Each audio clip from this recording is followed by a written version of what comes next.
fitnah yang kejam. Nggak ada di Al-Fatihah itu, bahkan kata Muhammad nggak ada, kata Nabi nggak ada, kata perintah nggak ada. Di situ tahu-tahu Bismillahirrohmanirrohim. Tahu-tahu begitu. Alhamdulillahirabbil alamin. Ar-Rahmanirrahim, Malik Yaumiddin, iya, dan seterusnya nggak ada di situ keterangan apa-apa. Tahu-tahu tertulis saya begitu. Satu menit untuk ngomong, boleh? Silakan.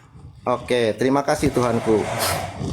Gini ya, saya belajar Al-Quran mula-mula dikenalkan oleh orang tua saya. Belajarlah Al-Quran. Nah, dari Al-Quran itu emang betul tidak ada menyebutkan bahwa langsung berfirman Allah kepada Nabi Muhammad. Tapi itu kan cerita, Bang, cerita yang diimani oleh saya bahwa lahir Al-Quran itu melalui wahyu ke Nabi Muhammad. Ya kalau di Al-Quran sendirinya saya pun belum menemukan langsung firman kepada Muhammad, tapi kan ada surat Muhammad, terus dari Al-Fat itu kan ada kata Muhammad. Siapa yang bikin di situ, Pak Rudi, bahwa itu namanya surat Muhammad? Siapa yang bikin itu? Apakah ada di situ dikatakan ini adalah surat Muhammad? Apakah ada? Ada surat Muhammad gitu kan? Iya, saya tahu ada surat Muhammad di situ. Tapi kan itu kan ditambahkan. Nggak ada di situ disebut ini surat Muhammad, nggak ada. Yang mengkasih nama, mengkasih judul itu adalah surat Muhammad kan orang lain. Betul atau tidak? Orang lain ya Nabi Muhammad sendiri itu yang menyusun Quran itu. Ah, ini lagi bohong lagi. Nggak, kalian itu bohong terus loh. Gini. Di dalam Quran mana ada tulisan bahwa Quran itu disusun oleh Muhammad? Coba. Nggak ada di Quran, nggak ada. Nggak ada. Terus kenapa kau bilang Quran disusun Muhammad? Menurut sejarah. Menurut Al-Quran? Iya. Nggak ada. Nggak ada. Ketika kita buka Al-Quran dari A sampai Z, Anda tidak akan pernah ketemu siapa penulis Quran. Betul. Nggak pernah ketemu. Saya 13 tahun loh saya baca Quran itu. Lebih dari 100 kali saya baca sampai habis itu. Nggak kan ada di situ penulis Quran adalah si ini. Nggak ada. Nggak usah, jangan diada-adakan. Betul. Tapi dari sejarah. Oke. Iya, Sejarah itu pun simpang siur, Pak. Oke, betul. Simpang siur. Iya. Menurut si ini disusun oleh Utsman bin Affan. Tapi kan tidak disalahkan sama Tuhan edisi di sini, Tuhan edis di sini bahwa saya mengimani Quran.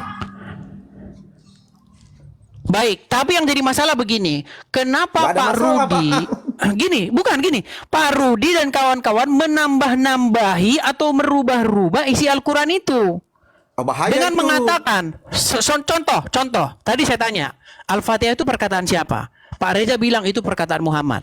Adakah di dalam Quran dikatakan Pak Reza Al-Fatihah itu perkataan Muhammad? Tidak ada. Kalau kita teliti secara ilmiah, nampak Al-Fatihah itu seperti satu doa, betul? Betul, doa. Nah, iya. seperti syair, betul atau tidak? Oh, sebentar ada kecelakaan, Bang, di atas ini tukang sehat jatuh. Oh, oke. Maaf, Pak. Oke. Silakan. Ya, kita naikkan lagi ya. Adnan Kimnan. Langsung dua-dua saja lah, dua-dua muslim. Coba ya, dua-dua muslim ya. Dua-dua muslim. Silakan Adnan Kinan muslim. Kinan. Ya, silakan nyalakan kamera. Syarif Ubaidillah, silakan nyalakan kamera. Pak Rudi nanti bisa masuk kembali ya, Pak Rudi ya. Pak Rudi nanti bisa masuk kembali. Coba diurusin dulu yang kecelakaan itu, dibereskan dulu.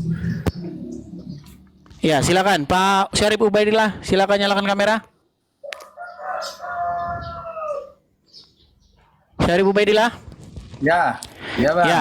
Ya, silakan. Siapa ini? Pak Ilyas. Silakan nyalakan kamera Pak Ilyas.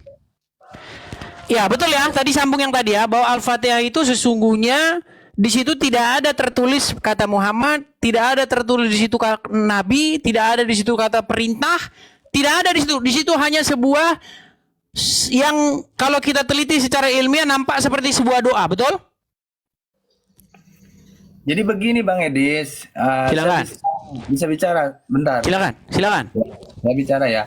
Jadi di surat Al-Hijr ayat 9 dijelaskan di situ inna nahnu nazzalna dzikra. sesungguhnya kami telah menurunkan apa itu Al-Quran. Di Al-Quran ini itu bisa disebutkan kitabullah ataupun kitab peringatan. Bisa disebutkan juga Al-Furqan, pembeda antara yang hak dan yang batil. Jadi Al-Quran ini kitab peringatan, pedoman bagi umat Islam.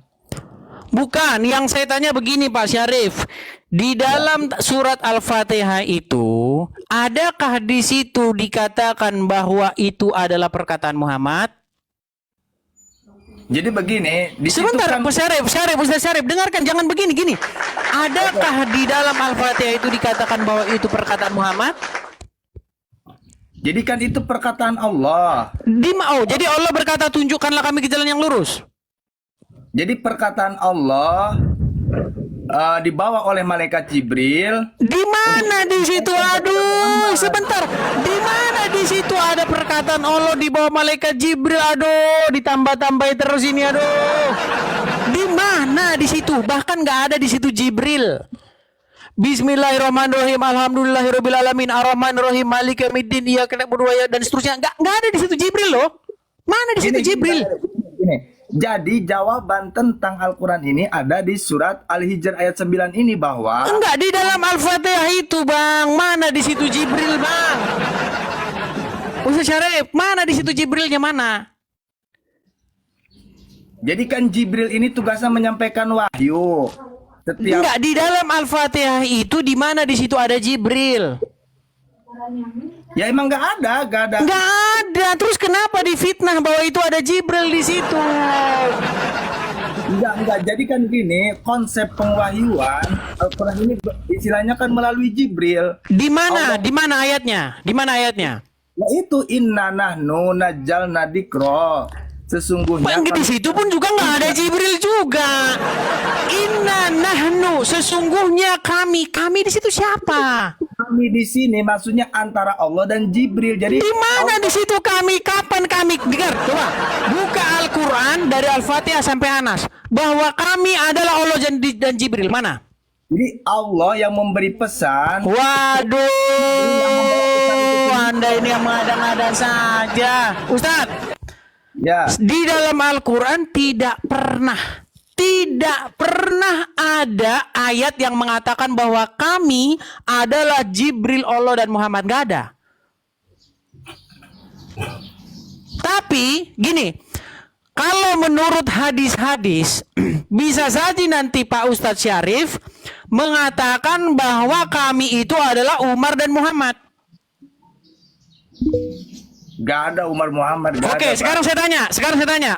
Betulkah idenya Umar jadi Al-Quran? Enggak. Oke, baik. Saya tampilkan hadis. Kalau saya ngomong nggak ngomong kosong. Lihat nih.